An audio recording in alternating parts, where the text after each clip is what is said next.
ఒక స్నేహితుడు అంటే ఏంటి?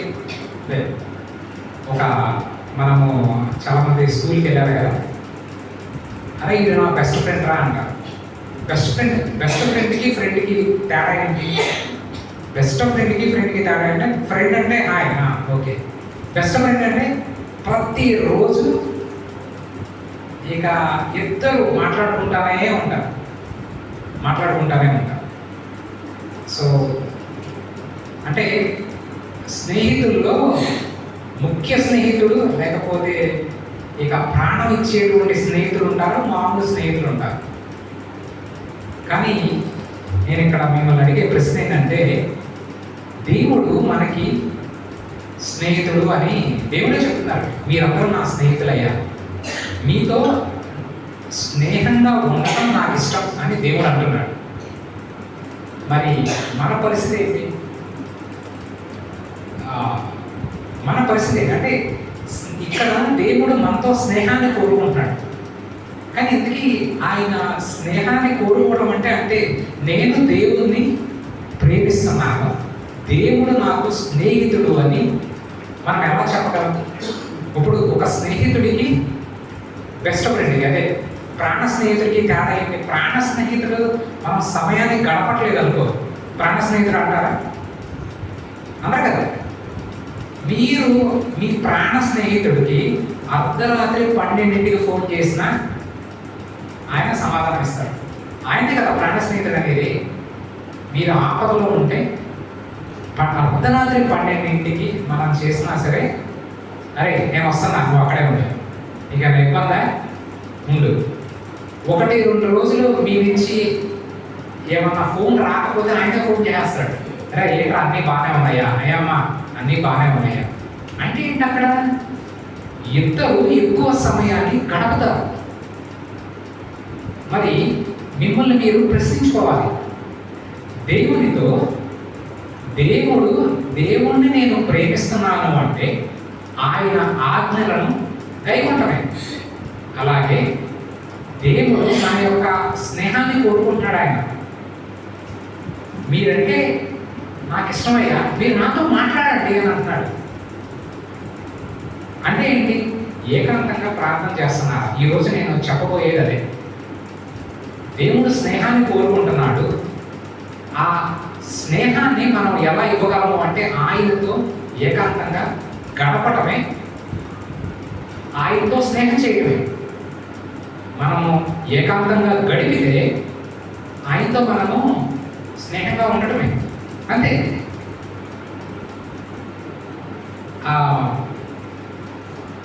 ఇప్పుడు సండే నేను అనేది అంటే ఏకాంతంగా గడపడం అంటే, ప్రభువైన యేసుక్రీస్తు జీవిత చరిత్ర చూస్తూ ఉంటే రాత్రి సమయాల్లో ఆయన అడవికి వెళ్ళిపోయేవాడు, అరణ్యానికి వెళ్ళిపోయి ఒంటరిగా వెళ్ళిపోయేవాడు. నేను అదంటున్నాను. మిమ్మల్ని మీరు ప్రశ్నించుకోండి, నన్ను నేను ప్రశ్నించుకుంటున్నాను. ఒంటరిగా దేవుని సన్నిధిలో గడుపుతున్నానా లేదా? ఇది చాలా కష్టం. ఇది అంటే నేను ఎందుకు కష్టపడినా, ఎందుకంటే నా జీవితంలో నేను చూశాను కాబట్టి అది చాలా కష్టము. కాబట్టి ఈరోజు నా జీవితం నుంచి కొన్ని తీసుకొచ్చి ఇద్దరు వ్యక్తుల్ని నేను జీవిస్తాను. రాజాబాబు గారని ఒక పాస్టర్ గారు ఉండేవాడు. ఆ పాస్టర్ గారిని, అయ్యా మీ గురించి కొంతమంది ఇలా అంటున్నారు బయట అని అన్నారు. ఆయన ఒకే ఒకటి అన్నారు, అనేది నన్ను కదా, నీకేమైంది ప్రాబ్లం అని. అదే నన్ను కానీ ఎవరన్నా వచ్చి నీకు తెలియకోకుండా నీ మీద వ్యర్థంగా కొంతమంది మాట్లాడుతున్నారయ్యా అంటే నాకు ఫస్ట్ ఏమొస్తుంది? ఎవడు రాడు. కానీ రాజాబాబు గారికి ఎందుకు రాలేదు? మహా గొప్ప దైవజనులు ఆయన. రాజాబాబు గారికి ఎందుకు కోపం రాలేదు? రాజాబాబు గారికి ఎందుకు నేను అనేటువంటి స్వభావం రాలేదు? ఆయనకి నాకు ఉన్న తేడా ఏంటంటే, ఆయన దేవునితో ఏకాంతంగా గడుపుతున్నాడు, నేను దేవునితో ఏకాంతంగా గడపట్లేదు. ఒకవేళ మీకైనా సరే ఆ కోపం అనేటువంటిది వస్తే, నేను అనేటువంటి స్వభావం ముందు వస్తాయి. నన్ను ఎవడు అనేది, నాకు తెలియకోకుండా నన్ను ఎవడు అనేది. మీరు అనొచ్చు, అది తప్పే కదండి, అలా నా మీద నిందలు వేస్తూ ఉంటుంటే నేను ఎలా తట్టుకోగలను అని. ప్రభువైన యేసుక్రీస్తు గారు సిలువలో పలికిన మొట్టమొదటి మాట ఏంటి? అదే ఇంకా అంతే, ఇంకా కేసు క్లోజ్డ్. మీ యొక్క తప్పు ఉన్నా లేకపోయినా నోరు మూసుకుని ఉంటుంది. అది ఆ యొక్క గుణం ఎప్పుడు వస్తుంది అంటే ఆయనతో ఏకాంతంగా గడిపినప్పుడే. ఓకే, ఆయనతో ఏకాంతంగా గడిపినప్పుడే. ఒకటి దయచేసి మళ్ళీ చెప్తున్నాను, దేవునికి మన యొక్క సొమ్ములు అవసరం లేదు, మన జ్ఞానం అవసరం లేదు, మన యొక్క తెలివితేటలు అంతకంటే అవసరం లేదు. కొంతమంది నా చిన్నప్పుడు బాగా మీటింగ్లు పెట్టేవాళ్ళు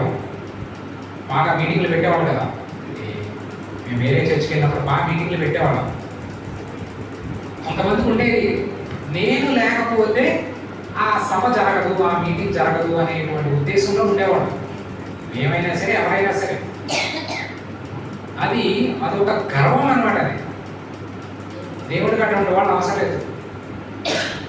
దేవుడికి కావాల్సింది తను తాను తగ్గించుకొని వస్తే చాలు. ఈరోజు నా ప్రశ్న అది, మనము దేవునితో ఏకాంతంగా ఉంటున్నామా లేదా? లూకా సువార్త 2వ అధ్యాయం 36, 37, 38 కొద్ది మాటలే నేను చెప్తాను. మరియు అషూరు గోత్రికురాలు పనూయేలు కుమార్తె అయిన అన్నా అను ఒక ప్రవక్తి ఉండెను. ఆమె కన్యాత్వము మొదలు 7 ఏళ్ళు పెనిమిటితో సంసారం చేసి బహుకాలము గడిచినదై 84 సంవత్సరములు విధవరాలై ఉండి దేవాలయము విడువక ఉపవాస ప్రార్థనలతో రేయింబగళ్ళు సేవ చేయుచుండేను. చాలా ఎన్ని సంవత్సరాలండి ఆమె దేవుని సన్నిధిలో ఉంది? 84. మళ్ళీ నేను అదే ప్రశ్న వస్తున్నాను. 84 సంవత్సరాలు అక్కడ చూడండి, దేవాలయమును విడువక ఉపవాస ప్రార్థనలతో రేయింబగళ్ళు సేవ చేయుచుండేమో. నా ప్రశ్న అయితే, ఆమె 84 సంవత్సరాలు ఉపవాసం ఎందుకు చేసింది? ప్రార్థనతో ఆమె ఎందుకుంది? అంటే 24 గంటలు ఆమె ప్రార్థించింది కాదు, కానీ ఆమె జీవితం 84 సంవత్సరాలు, భర్త చనిపోయారనుకుంటా, దాని తర్వాత నుంచి 84 సంవత్సరాలు ఆమె యొక్క జీవితం అంతా కూడా దేవుడికి అర్పించేస్తుంది. ప్రార్థనలతో, ఉపవాసంతో తన యొక్క జీవితాన్ని ఇచ్చేస్తుంది. నా ప్రశ్న మళ్ళీ అదే, ఎందుకు? ఆమె ఆమెకి ఎందుకంటే వేరే పెళ్లి చేసుకోవచ్చు కదా ఆమె, అవునా కదా? వేరే పెళ్లి చేసుకోవచ్చు కదా. నేను మళ్ళీ అదే ప్రశ్నిస్తున్నాను. ఈమె తన యొక్క సమయాన్ని దేవునితో ఏకాంతంగా గడిపినట్టు నేనైనా మీరైనా గడుపుతున్నారా అని నన్ను ప్రశ్నించుకుంటున్నాను, మిమ్మల్ని ప్రశ్నిస్తున్నాను. నేను మళ్ళీ అదే చెప్తున్నాను. మీరు మళ్ళీ అడగవచ్చు, ఓకే, ఇంతసేపు నేను ఏకాంతంగా దేవునితో గడుపుతున్నారా లేదా మీరు నన్ను అడుగుతున్నారు. ఇంతకీ దేవునితో ఏకాంతంగా గడపడం వల్ల మనకేమొస్తుంది? ఇశ్రాయేలు మాయ ఎప్పుడన్నా ఇక్కడికి వచ్చినప్పుడు ప్రార్థిస్తామన్నమాట. అప్పుడు దేవుడు మాట్లాడతారు. ప్రతిసారి ఒకటే అంటారు, భయపడకము ప్రార్థించు. ప్రార్థించకపోతే దేవుడు సర్వాధికారి అని మనకు తెలుసు, దేవుని యొక్క శక్తికి హద్దు లేదని తెలుసు. మరి అలాంటప్పుడు నేను ఎందుకు ప్రార్థించాలి? ఇందాక రాజాబాబు గారి గురించి చెప్పాను కదా, ఆ యొక్క తగ్గింపు అనేటువంటిది, ఆ తగ్గింపు రావాలి అంటే ఆయన సన్నిధిలో గుంపులో పోయినలాగా ఎలగడు, గుంపులో పోయినలాగా ఎలగడు. ఆయనతో ఒంటరిగా ఉండాలి, ఎంత కష్టమైనా. ఒక ఉదాహరణ ఇస్తాను. నా చిన్నప్పుడు ముత్యాలు వెళ్ళినప్పుడు ఇది వాటిని ఏమంటారు, తాటి నుంచి పైనుంచి కిందకి దించేవాడు. ఏముంది అప్పుడు ఫ్రీ, ఏ చెట్టు కాయలు కనిపిస్తే ఆ చెట్లు ఎక్కేయడం. నాకు రాదనుకోండి, మా ఫ్రెండ్స్ ఎక్కేసి కింద దించేవాడు. అది ఇంత పెద్ద గెల్లు ఉంటాయి కదా, నెత్తి మీద పెట్టుకునేవాడిని. ఇక మామూలుగా నొప్పి వచ్చేది కాదు. ఒకటో రోజు నొప్పి వచ్చేది, రెండో రోజు నొప్పి వచ్చేది, మూడో రోజు నొప్పి వచ్చేది.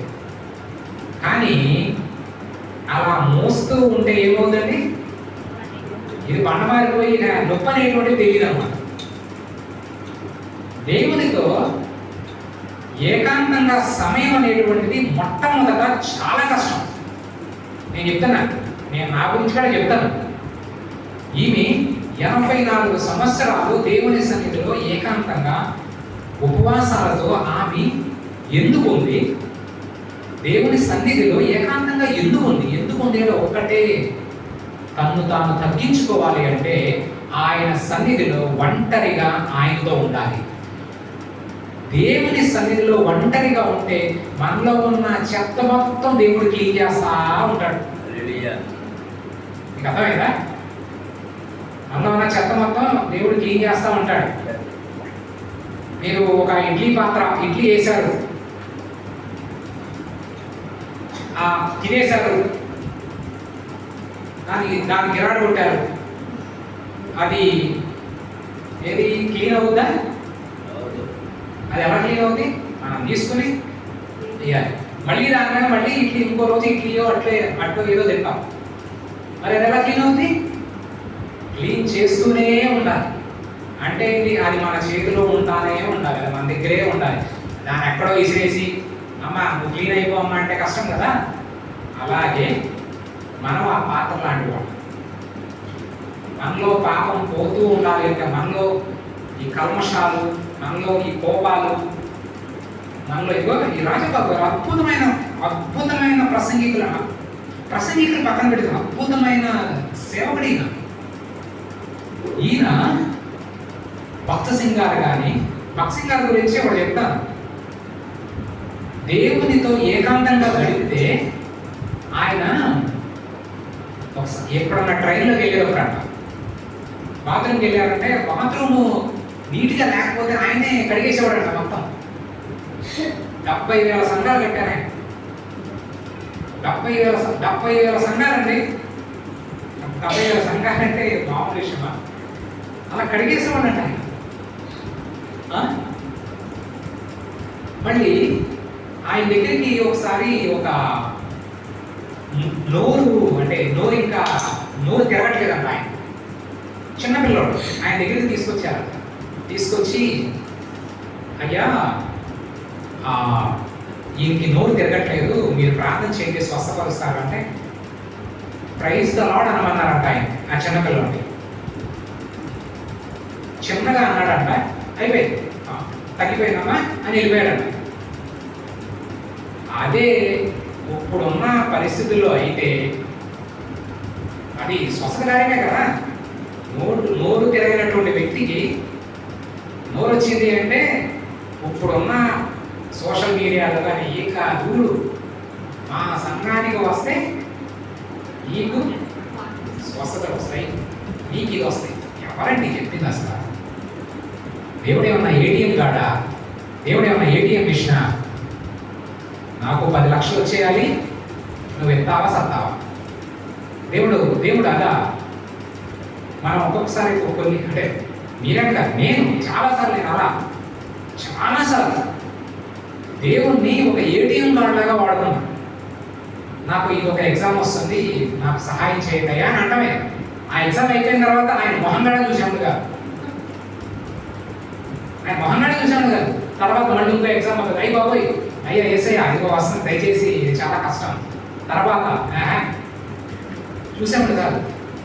అటువంటి వాళ్ళ దేవుడికి కావాల్సింది దాన్ని ఒక క్రైస్తవ్యం అంటారా, ఒక భక్తిగా చూడండి. ఆయన అన్ని సంఘాలు కలిపి ఎంత తగ్గించుకున్నారు. ఎందుకండి అంత తగ్గింపు ఎప్పుడు వస్తుంది అంటే ఆయనతో ఒంటరిగా గడిపినప్పుడే. నేను ఎందుకు నేను నా గురించి చెప్తాను, నా గురించి చెప్తానండి. నేను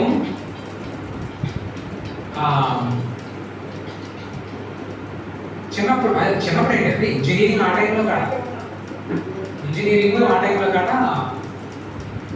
ఒక్క నిమిషం ప్రార్థన కాడ నాకు నొప్పులు వచ్చేసేది. ఒక్క నిమిషం మామగారు తెలుసు, ఒక్క నిమిషం ప్రార్థించడానికి కాడ నాకు చాలా నొప్పులు వచ్చేసేది. అయ్యి బాబోయ్ ఒక నిమిషాన్ని ఒక గంట ప్రార్థన లాగా ఫీల్ అయ్యేవాడిని నేను.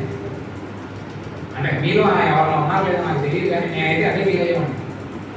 ఒక్క నిమిషం. అదే ఒక ఎగ్జామ్ వస్తుంది అనుకోండి, ఒక గంట చేసేవాడిని లేకపోతే ఒక అరగంట చేసేవాడిని.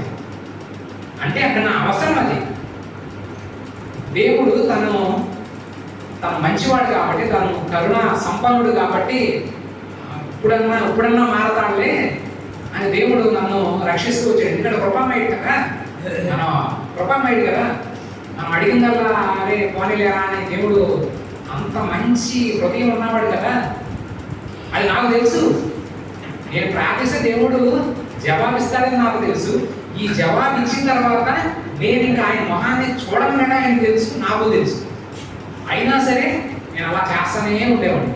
కానీ ఒక గంట సేపు బాస్కెట్ బాల్ ఆడతాను, అబ్బో గంట సేపు 2 గంటలు 3 గంటలు ఆడిన రోజులు కూడా ఉన్నాయి. గంట సేపు సినిమా చూడమని అబ్బా దర్జాగా చూసేవాడిని. ఇప్పుడు నేను వాటి గురించి చూస్తామంటే ఎంత సమయాన్ని వృధా చేశాను, దేవుని యొక్క హృదయానికి ఎంత గాయపరిచాను. అవునా కదండి? ఇప్పుడు పిల్లలు మీరు ఎప్పుడు గుర్తొస్తారంటే మీ దగ్గర ఏమైనా డబ్బులు కావాలంటేనే గుర్తొస్తున్నారు అనుకోండి. అది మీకు తెలిసింది అనుకోండి, మీకు ఎంత బాధ వస్తుంది. డబ్బులు ఇచ్చారు, డబ్బులు మీ దగ్గర నుంచి వచ్చేంత వరకు కూడా మీతో మంచిగా మాట్లాడతారు. తర్వాత మీ మొహంగాడ చూడరు, మీకు ఎంత బాధ వస్తుంది. మరి నా విషయానికి వస్తే దేవుడు ఎంత బాధపడుతుంటారు. ప్రభు అయిన ఒంటరిగా గడపటానికి నేను ఎందుకు అంటానంటే మనమందరం కాడ ప్రభు అయిన యేసుక్రీస్తులాగా రూపింపబడటానికే. అదే ప్రభు అయిన యేసుక్రీస్తులాగా రూపింపబడాలి అంటే ఆయనతో ఒంటరిగా ముందు గడపాలి. మనలో ఉన్న లోపాలన్నీ మనకు తెలియాలి. మనందరం అనుకుంటా కాలు ఎగరేస్తాము, నన్నే వాడు రాలేదు, నాకు ఇది ఉంది, నాకు అది ఉంది, నేను అసలు అబద్ధాలు ఆడను. ఆయన సన్నిధిలో ఒంటరిగా గడిపితే ఆయన అన్నీ చెప్తా ఉంటారు. బాబు మీరు జాగ్రత్త, ఈ 84 సంవత్సరాల పాటు దేవుని సన్నిధిలో ఈమె ఎందుకు గడిపింది? ఇంకా ఏదో 1-2 సంవత్సరాలు గడిపేసి తర్వాత వెళ్ళిపోవచ్చుగా కాదు. మనలో శరీరం అనేటువంటి ఒకడున్నాడు కాబట్టి ఎప్పుడు ఆత్మతో వ్యతిరేకంగా ఉంటానే ఉంటాడు. ఎప్పుడు పాపం చేయటానికే మన శరీరం అనేటువంటిది చూస్తూనే ఉంటుంది. దాన్ని జయించాలి అంటే దాన్ని మనము ఓడించాలి అంటే పరిశుద్ధాత్మ శక్తి మనకు కావాలి. కాబట్టి ఆయనతో ఒంటరిగా గడపాలి. గర్వం మనలో ఉండకోకుండా ఉండాలి కాబట్టి ఆయనతో ఒంటరిగా గడపాలి. నేను ఇక్కడ ఇందాక చెప్పినట్టు ఇదే చెప్పే కదా, అసలు ఒక్క నిమిషాన్ని ప్రార్థన చేయాలి అంటే నాకు ఏదో గంటగా ఫీల్ అయిపోయేవాడిని. అదే అవసరం ఉన్నప్పుడు చేసేవాడిని, తర్వాత దేవుని మర్చిపోయేవాడిని. ఆ అవసరం తీరిన తర్వాత దేవుని యొక్క హృదయాన్ని నేను ఎంతగా గాయపరిచారో నాకు అర్థమవుతుంది. అలా మనం ఎప్పుడు ఉండకూడదు. ఈరోజు నేను ఇద్దరిని నేను చూపించి నేను ముగిస్తాను. లూకా సువార్త 18వ అధ్యాయం 9 నుంచి 14. తామే నీతిమంతులమని తమ్ము నమ్ముకొని ఇతరులను తృణీకరించి కొందరితో ఆయన ఈ ఉపమానము చెప్పెను. ప్రార్థన చేయుటకై ఇద్దరు మనుషులు దేవాలయమునకు వెళ్ళిరి. వారిలో ఒకడు పరిసయ్యుడు, ఒకడు సుంకరి. పరిసయ్యుడు నిలవబడి, దేవా, నేను చోరులను, అన్యాయస్తులను, వ్యభిచారులనైనా, ఇతర మనుషుల వలనైనను, ఈ సుంకరి వలనైనను నుండనందుకు నీకు కృతజ్ఞతాస్తుతులు చెల్లించుచున్నాను. వారమునకు రెండు మార్లు ఉపవాసము చేయొచ్చు. నా సంపాదన అంతటిలో 10వ వంతు చెల్లించుచున్నానని తనలో తాను ప్రార్థించుచుండెను. అయితే సుంకరి దూరముగా నిలుచుండి ఆకాశము వైపు కన్నులెత్తుటకైనను ధైర్యము చాలక రొమ్ము కొట్టుకొనుచు, దేవా, పాపినైన నన్ను కరుణించుమని పలికెను. అతని కంటే ఇతడు నీతిమంతుడిగా తీర్చబడి తన ఇంటికి వెళ్ళానని మీతో చెప్పుచున్నాను. తన్ను తాను హెచ్చించుకున్నవాడు తగ్గింపబడుననియు, తన్ను తాను తగ్గించుకున్నవాడు హెచ్చింపబడుననియు చెప్పాను. చాలా ఇక్కడ ఈ వాక్యం కొంచెం పెద్దది, కానీ ఇక్కడ ఇద్దరు వ్యక్తుల గురించి దేవుడు ఉపమానంగా మాట్లాడుతున్నాడు. పారబుల్స్ అంటారు. ఒక స్టోరీ, ఒక కథగా దేవుడు చెప్పాడన్నమాట. ఎందుకు చెప్పాడంటే,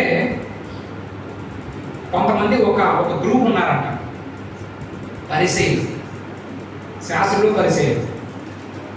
వాళ్ళే నీతిమంతులు అనుకుని మమ్మల్ని మించిన నీతిమంతులు లేరు. ఇన్ఫ్యాక్ట్ ఇంకా చెప్పాలి అంటే దేవుని కంటే మేమే నీతిమంతులుగా ఫీల్ అయ్యేవాళ్ళం. దేవుని కంటే మేమే నీతిమంతులు, మమ్మల్ని మించినటువంటి వాళ్ళు లేరు అని చెప్తూ, అంటే అలా అనుకుంటున్నారు కొంతమంది. వాళ్ళని గురించి దేవుడు ఒక ఉపమానం చెప్పి ఒక కథ చెప్పాడు. ప్రభువైన యేసుక్రీస్తు, ఇద్దరు మనుషులు ఉన్నారయ్యా. ఒక ఆయనేమో పరిసయ్యుడు, ఇంకో ఆయనేమో సుంకరి. సుంకరి అంటే పన్నుని కలెక్ట్ చేసేవాడు. ఓకే, పన్నుని కలెక్ట్. ఇప్పుడు తహసీల్దార్ అంటారు కదా, తహసీలు తీసుకుంటారు కదా వాళ్ళు.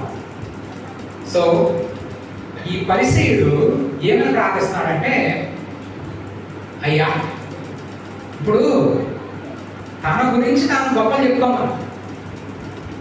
ఓకే, సొంత డబ్బా కొడుకుంటున్నారంటారు. కానీ ఇక్కడ ఈ పరిసయ్యుడు ఏమంటున్నాడంటే, నేను ఈ సుంకరి కంటే పరిశుద్ధుడును అంటున్నాడు. మొదటిగా తనకు తాను నీతిమంతుడు అని చెప్పుకోవడమే తప్పంటే, నేను పక్కనోడి కంటే నేనే నీతిమంతుడిని అని అతను చెప్పుకుంటాడు. నేను దశంభాగం ఇస్తాను, 10% ఇస్తాను, నేను అబద్ధాలు ఆడను, నేను వారానికి 1-2 సార్లు నేను ఉపవాసం ఉంటాను అని చెప్తున్నాడు. అంటే తాను ఏం చేస్తున్నాడో తన గొప్పలన్నీ కూడా దేవుని సన్నిధిలో చెప్తున్నాడు. కానీ ఈ సుంకరు చూడండి, అద్భుతమైన ప్రార్థన. అసలు దేవా, పాపినైన నన్ను కరుణించమని చెప్పాడు. నేను ఆకాశం వైపు తను ఆకాశం వైపు కన్ను దక్కడానికి కాడా యోగ్యుడను కాను అని ఎరిగి, అయ్యా, నేను పాపిని కాబట్టి నన్ను కరుణించు అని ఒకే ఒక్క ఇది ప్రార్థించాడంతే. అప్పుడు ప్రభువైన యేసుక్రీస్తు అంటారు, ఆ పరిసయ్యుడి ప్రార్థన కంటే ఈ సుంకరి ప్రార్థన దేవుడు అన్నాడు అంటారు. ఒంటరి ప్రార్థన ఏం చేస్తుందో తెలుసా? మీ గొప్పలు చెప్పుకోవడానికి అక్కడ ఆస్కారం ఉండదు, అక్కడ స్థానం ఉండదు. ఓకే, మీరు గొప్ప చెప్పుకుంటున్నారు, మీరు ఒంటరిగా ఉంటే గొప్ప చెప్పుకుంటున్నారు అనుకోండి, ఎవరంటాడు? మీకు మీరే అంటున్నారు. మీకు మీరే, లేకపోతే నాకు నేనే, నేను ఇచ్చేసాను, నేను అది చేశాను, ఈ మందిరాన్ని నేను ఎంత ఇచ్చాను, నేను ఆ మీటింగ్లు అందించాను అని నాకు నేనే చెప్పుకుంటాను అనుకోండి. నన్ను పిచ్చోడు అనుకుంటారు. దేవుని సన్నిధిలో ఒంటరిగా ఉన్నప్పుడు, ఇప్పుడు నేను ఒక అంటే పార్టీ పేరు చెప్పను కానండి, మన రాజకీయ నాయకుల గురించి అసలు చూస్తా ఉంటే భలే అనిపిస్తుంది. భారతదేశం ఇలా ఉందంటే ఇటువంటి వాళ్ళ వల్ల అని. ఒక మినిస్టర్ ఊరికి వచ్చాడు, మన తెలుగు రాష్ట్రమే అది, ప్రయాణం మన ఆంధ్రప్రదేశే. వచ్చాడు ఒక మినిస్టర్, కారు దిగి ఫ్లెక్సీలు చూస్తున్నాడు. ఫస్ట్ ఫ్లెక్సీలు చూడంగానే ఆయన కోపం వచ్చేసింది. ఎందుకు కోపం వచ్చింది? ఆ ఫ్లెక్సీల మీద ఈయన ఫోటో కంటే అక్కడ ఉన్న ఎమ్మెల్యే ఫోటో పెద్దగా ఉందంట. అది అది అంటే నాకు అనిపిస్తుంది, ఇటువంటి మినిస్టర్ మన మినిస్టర్ అనిపిస్తుంది. మన దగ్గర నుంచి పన్నులు తీసుకుని మనకి సేవ చేయాల్సి పోయి, నా బొమ్మ కంటే నీ బొమ్మ పెద్దగా ఉంది, నా బొమ్మ కంటే ఆడ బొమ్మ పెద్దగా ఉంది. అదా దేవుని సన్నిధిలో ఒంటరిగా ఉన్నప్పుడు మనలో ఏమన్నా ఉంటే నోరు మూసుకొని కూర్చోవాలంటే, నేనైనా మీరైనా అసలు ఒంటరిగా సమయం గడపడానికి మీకు లేదంటే ఇక ఇక ఇక మనం ఏం చేయం. దేవుని సన్నిధిలో ఒంటరిగా ఉంటే మన డబ్బా మనం కొట్టుకోవడానికి అక్కడ ఆస్కారం లేదు. ఎందుకంటే అక్కడ మనం మాట్లాడేది ఎవరితో అండి? మాట వాక్కు చేత భూమిని ఆకాశాన్ని సృజించాడు ఆయన. మాట వాక్కు చేత. ఇలా అన్నారంటే సూర్యుడు కలుగుడు కాకుండా సూర్యుడు కలిగాడు ఆయన. సూర్యుడు ఎంత పెద్దడో తెలుసా? మనకు కనపడదాక ఎంత ఉంటాడు కానీ సూర్యుడు ఎంత పెద్దడో తెలుసా? మన భూమికి ఒక 1000 రెట్లు ఉంటాడు ఆయన, అంత పెద్దవాడు. అలా అంటే సూర్యుడు కలిగిపోయాడు. అటువంటి సూర్యుడు అంటే అటువంటి నక్షత్రాలను దేవుడు అలా ఆయనతో మాట్లాడుతున్నాం. ఆయనతో మనం మాట్లాడుతున్నాం. ఆయనతో మనం మాట్లాడుతున్నప్పుడు ఈ యొక్క పరిసయ్యులాగా మనం మాట్లాడకూడదు. ఒంటరిగా ప్రార్థన చేస్తున్నప్పుడు ఈ పరిసయ్యులాగా మనం మాట్లాడకూడదు. మన కులాల గురించి మనమే గొప్ప గాడు గుడ్డు అయ్యే ఉండకూడదు. నేను ఇది ఇచ్చా కదా, నేను అది ఇచ్చా కదా మీకు, అయ్యా నాలో చాలా లోపాలు ఉన్నాయి, నేను పాపిని కాబట్టి నన్ను దయచేసి క్షమించండి అయ్యా అని ఆయన సన్నిధిలో ప్రతిరోజు మీరు ఒంటరిగా గడిపితే మీరు చూడండి, అద్భుతంగా మీరు అసలు మిమ్మల్ని ఇంకా మీరు ఈ వేరే వాళ్ళు ఏమన్నా అన్నా ఆ యొక్క నేను అనేటువంటి నన్ను అంటావా ఇక్కడ మా కుమారత్త అనే ఉంటారు, మీకు తెలుసో తెలియదు, వెనకాల కుమారత్త. ఆమె ఎలా మారింది అనుకున్నారు? మా అమ్మ వెళ్ళిపోయి యేసుక్రీస్తు దేవుడు అందనుకున్నారా? అమ్మలో చూసిన మార్పును చూసి ఆమె మారారు. మీకు తెలుసో తెలియదు. పాస్టర్ గారికి చాలా కోపం ఎక్కువ తెలుసండి. కొంతమంది అంటారు కదా, అమ్మో ఈ నోట్లో నోరు ఎట్లా అని. అటువంటి వ్యక్తి పాస్టర్ గారికి అప్పుడు కోపం వచ్చిందంటే ఆ యొక్క కోపం తగ్గడం చూసి మారారు. మనం మైకాలు పెట్టేసి ఆ స్పీడ్లో అయితే సౌండ్లు బాగా పెట్టి మళ్ళీ ఇందా చూస్తున్నాం, చెవుడు వచ్చేస్తుందండి. కనుక అంత సౌండ్ ఎందుకు నాకు అర్థం కాదు. ఎలా రాదు? మనలో మార్పు ఉంటే ఆ మార్పును కొంతమంది మీ యొక్క స్నేహితులు అయి ఉండొచ్చు, మీ యొక్క బంధువులు అయి ఉండొచ్చు, ఆ మార్పును చూసి ఏళ్లలో దానియేలు గురించి మీకు తెలుసు కదా. దానియేలు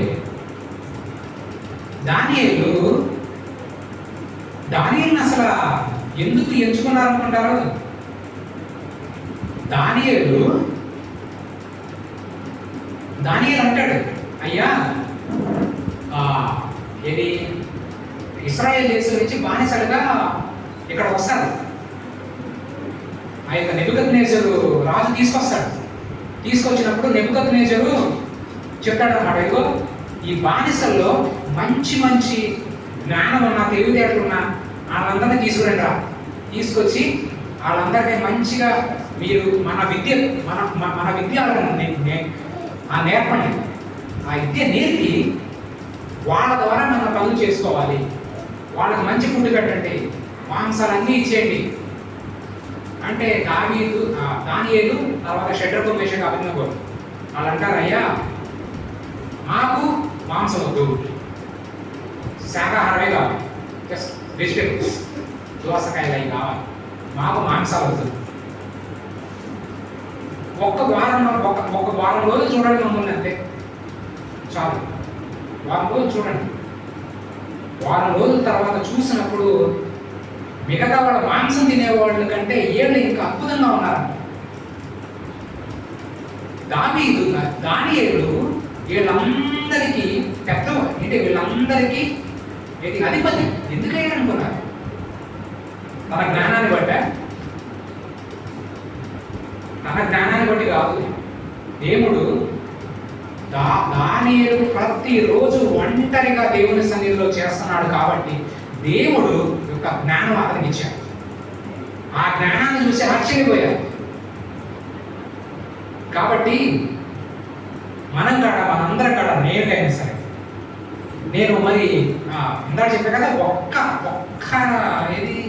ఒక్క నిమిషం చేయాలి అంటే ఆయన ఒక్క నిమిషం మా అమ్మ అదే ఒక్క నిమిషం అంటే ఏంట్రా, ఒక్క నిమిషం కూడా చేయట్లేదు ఏంట్రా, చెయ్యాలరా. మరి నేను దాన్ని ఎలా చేయించాను అంటే దేవుని యొక్క కృప. ఎలా చేయించానంటే ఎవరైతే ప్రార్థన అంటే ఒక ఆదివారం తప్ప దేవుడు మొహం ఎవరైతే చూడలేదు, అది నాకంటే ఈగ తెలుసు కాబట్టి నేను వాళ్ళకి చెప్తున్నాను, దేవుని సన్నిధిలో ఒంటరిగా చేయాలి, దయచేసి నేను చెప్తున్నాను. నేను దాన్ని ఎలా చేయించాను అంటే 5 నిమిషాలు చేసుకునేవాడు. ఫస్ట్ అలారం పెట్టుకున్నాను 5 నిమిషాలు. అలా నెల రోజుల పాటు చేశాను. 5 నిమిషాలు, ప్రతిరోజు 5 నిమిషాలు. ఆ తర్వాత 5 నిమిషాల్లో 10 నిమిషాలు, 10 నిమిషాలలో 15 నిమిషాలు, అలా 45 నిమిషాలు ప్రతిరోజు. నేను ఇంకా చెప్పాను కదా, మొదటి రోజు నేను నా యొక్క నెత్తి మీద ఆ ముంజులు పెట్టుకుంటే బాగా నొప్పి వచ్చింది. కానీ 15వ రోజు నాకు నొప్పి రాలేదు. ఎందుకు రాలేదు? నేను దాన్ని అదే చాలామంది ఇక్కడ ఆ కట్టెకి వెళ్ళినప్పుడు ఎండి గడ్డిది కానీ, అదే తర్వాత పచ్చి గడ్డి చాలా బరువు ఉంటుంది కదా, మొట్టమొదటిసారి నెత్తి మీద పెట్టుకుంటే ఇంకా అయిపోయినట్టే. కానీ తర్వాత 100వ రోజు ఏమవుతుంది, మీకు అలవాటు అయిపోతుంది. అలాగే దేవుని సన్నిధిలో మీరు ఎంత ఎక్కువగా సమయాన్ని గడిపితే మీకు అంత రుచి. ఇంకా గడపాలి. ఎంత తక్కువగా గడిపారనమాట అంటే ఓరు నాయనో అంటారు. కానీ అదొక్కటే మార్గం అండి. దేవుని సన్నిధిలో మనం దానియేలు లాగా ఉండాలి అంటే, ఇదిగో ఈ యొక్క ప్రవక్తి ఉన్నారు కదా, పేరేంటి, అన్న 84 సంవత్సరాలు దేవుని సన్నిధిలోనే ఉందంట. ఎలా ఉన్నారు? అసలు ఎందుకు ఉన్నారు అంటే తన రక్షకుడు అక్కడ ఉన్నాడు కాబట్టి, తన కోసం ప్రాణం పెట్టినటువంటి వాడు అక్కడ ఉన్నాడు కాబట్టి, 12 గంటల కూడా ఆయన సన్నిధిలో మొర పెడితే ఆయన వింటాడు కాబట్టి, నా మొర మీ మొర ఆయన వింటాడు కాబట్టి ఆమె 84 సంవత్సరాల పాటు దేవుని సన్నిధిలో అంగలారుస్తూనే వచ్చింది. మనం కాడ దేవుని సన్నిధిలో గడపకపోతే చాలా కష్టం. నేను చెప్తున్నాను. ఎంతమందికి మదర్ హైనీ గారు తెలుసండి? నేను ఆఖరిలో వచ్చేసాను. ఎంతమంది మదర్ హైనీ గారు తెలుసు? మదర్ హైనీ గారు తెలుసా? హైనీ స్కూల్ తెలుసు కదా. హైనీ స్కూల్ పెట్టింది ఎవరు? హైనమ్ గారు. ఈ ఇల్లుని ఓపెన్ చేసింది ఆమె, మా ఇల్లుని ఓపెన్ చేసింది ఆమె. నేను ఇందాక చెప్పాను కదా, ఒక మినిస్టర్ వచ్చారు, చూశాడు,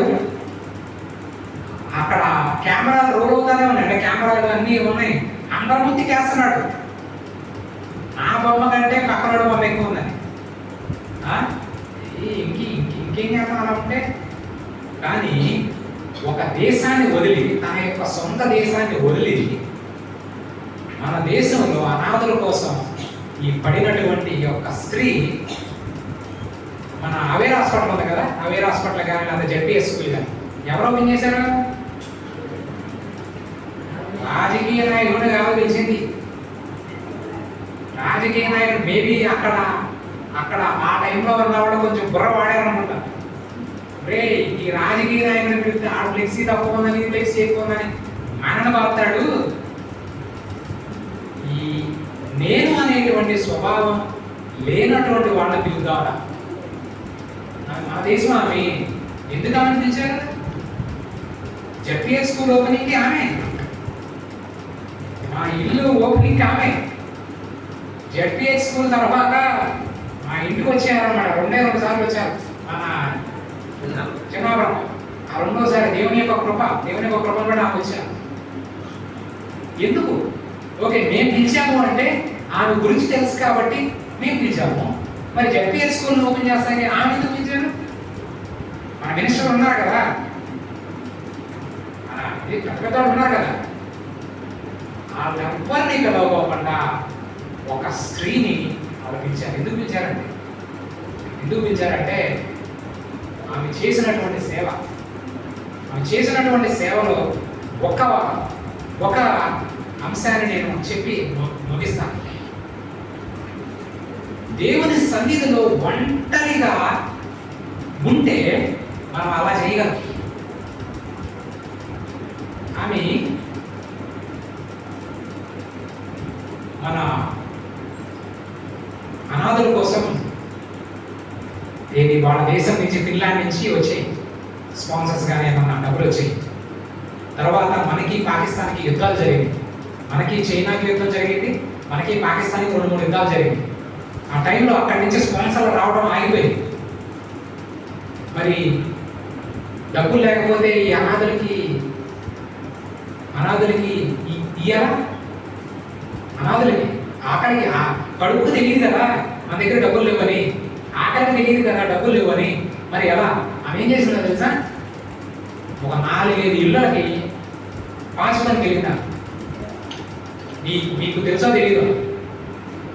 4-5 ఇళ్ళకి ఆమె పాంచకాలకి వెళ్ళిందండి. ఆమె వెళ్ళి అలా ఆమె పోషించేదాము. ఆమె యొక్క పుట్టినరోజుకి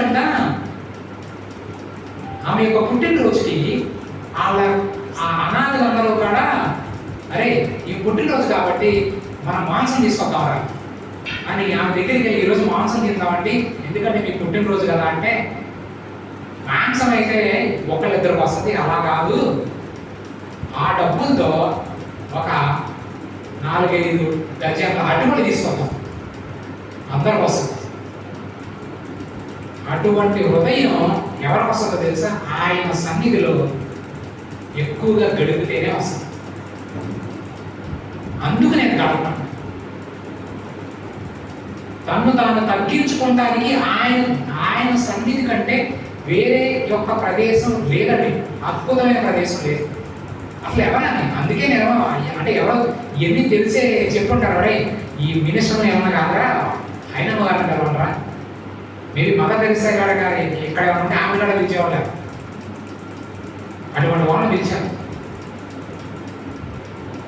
ఇంకొక సందర్భం చెప్తాను. మరి ఈ హై స్కూల్ లేనప్పుడు మరి ఆ అనాథులందరినీ స్కూల్లో చేర్పించాలి కదా. స్కూల్లో చేర్పించాలన్నప్పుడు మరి ఆ స్కూల్ యాజమాన్యానికి డబ్బులు కట్టాలి కదా, ఫీజులు. ఇప్పుడు ఫీజులు రావడమే మనకు తెలుసు. ఆ టైంలో కూడా బాగానే ఉండేవి. మరి ఒక 20 మందికి 30 మందికి ఈయనకి స్పాన్సర్ లేకపోతే ఎలా? స్పాన్సర్లు వచ్చినా సరే ఆ డబ్బు సరిపోకపోతే ఎలా? మరి స్కూల్ వాళ్ళు వెళ్ళిపోమంటారు, మరి ఏం చేయాలి? అటువంటి పరిస్థితుల్లో ఆమె ఏం చేసేదో తెలుసా? ఒంటరిగా దేవుని సన్నిధిలో ఉండి దేవుని సన్నిధిలో పోరాడేసింది. దేవుని సన్నిధిలో గగ్గోలు పెట్టేసేదా. నన్ను ఫిన్లాండ్ నుంచి ఇక్కడికి రమ్మన్నారు. ఎందుకు రమ్మన్నారు? వీళ్ళ చేత మాటలు పట్టానుక నన్ను రమ్మంది. మీరు రమ్మన్నారు కదా. ఆమె బాగా ధనికురాలు. వాళ్ళ నాన్న బాగా ధనికుడు. అవన్నీ వదిలేసి ఇక్కడ రావాల్సిన పనే ఉంది. ఏమంటే ఇదేమన్నమాట, నేను ఎందుకు ఇక్కడికి వచ్చాను? వీళ్ళతో మాట్లాడించుకోవడానిక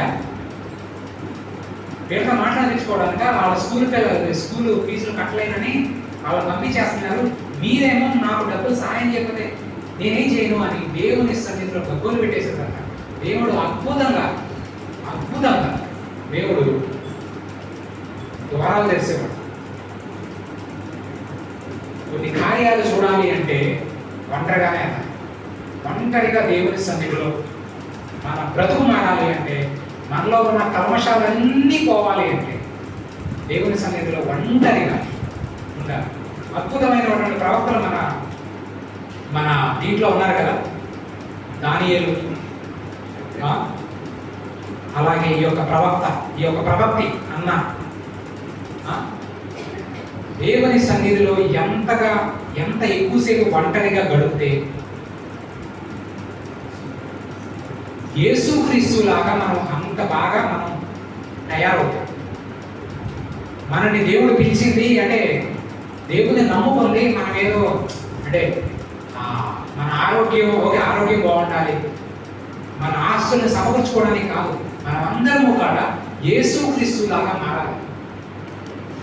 అలా మారాలి అంటే ముందు ఆయన దగ్గరికి వెళ్ళాలి. ఆయన దగ్గరికి వెళ్ళకోకుండా మన పనిలో మనం ఉంటామంటే చాలా కష్టం. అందరూ తల వంచండి. పరలోకముందు ఉన్నటువంటి తండ్రి, మీ యొక్క పాద సన్నిధిలో మమ్మల్ని అందరినీ జ్ఞాపకం తెచ్చుకోమని బ్రతిమాలుకొంచున్నాను. మీ పాదాల చెంత మేము కొద్ది సమయము మేము గడిపేటువంటి అవకాశాన్ని మాకు ఇచ్చినందుకు వందనాలు ప్రభువా. మీ సన్నిధి కంటే అతి శ్రేష్టమైన స్థలం కానీ సందర్భము కానీ ఏది లేదు అని మేము తెలుసుకున్నామయ్యా. మీ సన్నిధిలో ఎక్కువగా గడిపేటువంటి కృపను మా అందరికీ ఇవ్వమని నేను బ్రతిమాలుకొంచున్నాను. మా అందరితో, నాతో, ఇక్కడ ఉన్నటువంటి అందరితో మీరు మాట్లాడుతున్నారు కాబట్టి మీరు మాట్లాడినందుకు మీకు వందనాలయ్యా. అలాగే ఇక్కడ ఎవరికైతే ప్రభువా ఒంటరి ప్రార్థన లేదో వాళ్ళతో మీరు మాట్లాడండి. మీ సన్నిధిలో ఒంటరిగా పోరాడేటువంటి శక్తిని మా అందరికీ దయచేస్తున్నందుకు, మా అందరి ప్రార్థన విన్నందుకు మీకు వందనాలు తెలుపుతూ ప్రభు యేసుక్రీస్తు శ్రేష్టమైన నామమున అడుగుచున్నాము తండ్రి. ఆమేన్.